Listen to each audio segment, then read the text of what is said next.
ఆంధ్రప్రదేశ్లో ఎలక్షన్ అనేది ముగిసి దాదాపు 48 గంటలు వస్తుంది. ఈ నేపథ్యంలో ఏపీలో మళ్ళీ సీఎంగా ప్రమాణ స్వీకారం చేయబోయేది ఆల్రెడీ ఉన్న సీఎమ్మా లేదా 2014లో ప్రమాణ స్వీకారం చేసినటువంటి సీఎం అంటే జగన్మోహన్ రెడ్డి చంద్రబాబు నాయుడు అనే దాని గురించి ప్రజల మధ్య తీవ్రమైన డిస్కషన్ నడుస్తుంది. చాలామంది వెంటనే వచ్చేస్తే రిజల్ట్స్ అంటున్నారు. చాలామందికి ఐడియా లేక ఫస్ట్ నుంచి ఇప్పుడు మనం అంటే పొలిటికల్గా ఐడియా ఉన్న వాళ్ళం, కానీ చాలామంది రాజకీయంగా అంత డీప్ నాలెడ్జ్ లేని వాళ్ళు ఏంటంటే అదేంటి రిజల్ట్స్ వెంటనే రావా, జూన్ 4 దాకా ఆగాల, అబ్బో 20-30 రోజులు, అమ్మో మా వాళ్ళు ఎక్కడ అవుతుంది అనే వాళ్ళు కూడా ఉన్నారు. ఎందుకంటే ఏదో ఒక విషయం తేలాలి, ఎవరి గెలుపు అనేది తథ్యం అవ్వాలి. చాలామంది చంద్రబాబు గెలుపు తథ్యం అవ్వాలని, ఇంకొంతమంది జగన్మోహన్ రెడ్డి గెలుపు తథ్యం అవ్వాలని, ఇట్లా చాలామంది అటు ఇటు ఆలోచించేటువంటి సిచ్యువేషన్.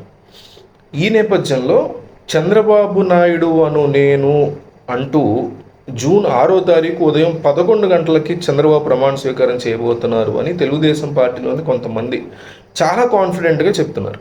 ఇంత కాన్ఫిడెంట్గా వాళ్ళు చెప్పడానికి ఉన్నటువంటి కారణం ఏంటి అనేది మనం ఒకసారి ఈ వీడియోలో విశ్లేషిద్దాం. చంద్రబాబు నాయుడు యొక్క రాజకీయ చరిత్ర అంతా చూసుకున్నప్పుడు ఎప్పుడైతే పోలింగ్ శాతం ఎక్కువ వచ్చిందో అప్పుడు చంద్రబాబు నాయుడు ముఖ్యమంత్రి అయినట్టుగా మనకి రికార్డ్స్ చెప్తున్నాయి గడిచిన ఇన్ని సంవత్సరాలుగా. సరే, చంద్రబాబు సంగతి పక్కన పెట్టినా కూడా జనరల్గా ఓటింగ్ శాతం అనేది ఎందుకు పెరుగుతుంది ఏ ఎన్నికల్లో అయినా, లేదా ఎందుకు తగ్గుతుంది, తగ్గినప్పుడు కారణాలు ఏముంటాయి.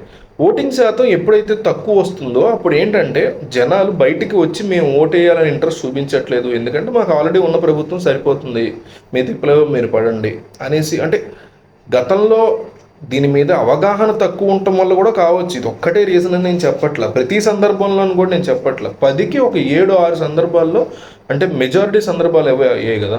సో ఆ సందర్భాల్లో ఎప్పుడైతే ఓటింగ్ శాతం తక్కువ ఉంటుందో మాకు ఆల్రెడీ ఉన్న ప్రభుత్వమే చాలు, మేము మళ్ళీ పనిగట్టుకుని వచ్చి ఓటేసి ఓపికలు లేవు అని జనాలు లైట్ తీసుకుంటారు అని కొన్ని ఎక్కువ సందర్భాల్లో ప్రూవ్ అయింది.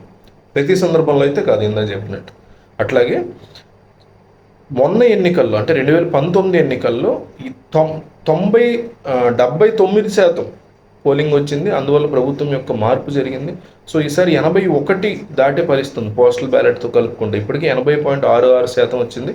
అది పోస్టల్ బ్యాలెట్ కనుక్కుంటే 81 దాటి 82కి దగ్గరలోకి వెళ్ళే పరిస్థితి కనిపిస్తుంది. సో ప్రజలు ఎప్పుడైతే బయటికి వచ్చి పనిగట్టుకుని అన్నేసి గంటల లైన్లో నిలబడి ఓపిక్గా పోలింగ్ చేస్తారో, ఆ చేసినప్పుడు దాని అర్థం ఏంటంటే మాకు ప్రభుత్వం వద్దు, మార్పు కావాల్సిందే అని కోరుకుంటున్నట్టుగా ఎక్కువ శాతం సార్లు ప్రూవ్ అయింది. అట్లాగని జగన్మోహన్ రెడ్డి కావాలి, ఆయన పథకాలు బాగున్నాయి కాబట్టి మేము ఆయనకు ఓటేస్తాము, చంద్రబాబు యొక్క రాజకీయం మాకు వద్దు, ఆయన కుటిలంగా ప్రవర్తిస్తున్నారు అందుకని మాకు వద్దు అని కూడా ఓటేసి ఉండొచ్చు. బట్ దాని ఛాన్సెస్ తక్కువ ఉన్నాయి అంటున్నాను నేను, అంతేగాని గ్యారంటీ ఇదే గ్యారంటీ అదే అనట్లా. సో ఇందువల్ల తెలుగుదేశం పార్టీ శ్రేణులు చాలా కాన్ఫిడెంట్గా ఉన్నాయి. చంద్రబాబు నేను జూన్ 6వ తారీఖు ఉదయం 11 గంటలకు ఆయన ప్రమాణ స్వీకారం చేయబోతున్నారు ముఖ్యమంత్రిగా అంటూ. సో వాళ్ళని వీళ్ళు వదిలేద్దాం. ఏపీ ప్రజలు ఏమనుకుంటున్నారో మీరు కామెంట్ చేయండి. చంద్రబాబు సీఎం, జగన్ సీఎం అని కామెంట్ చేయండి. మీరు ఇచ్చేద్దు అంటే కామెంట్లో కారణాలు కూడా క్లియర్గా తెలియచేయండి, ఎందువల్ల మీరు ఈ పర్టికులర్ వ్యక్తి సీఎం అవుతాడు అనుకుంటున్నారో కామెంట్ చేయండి.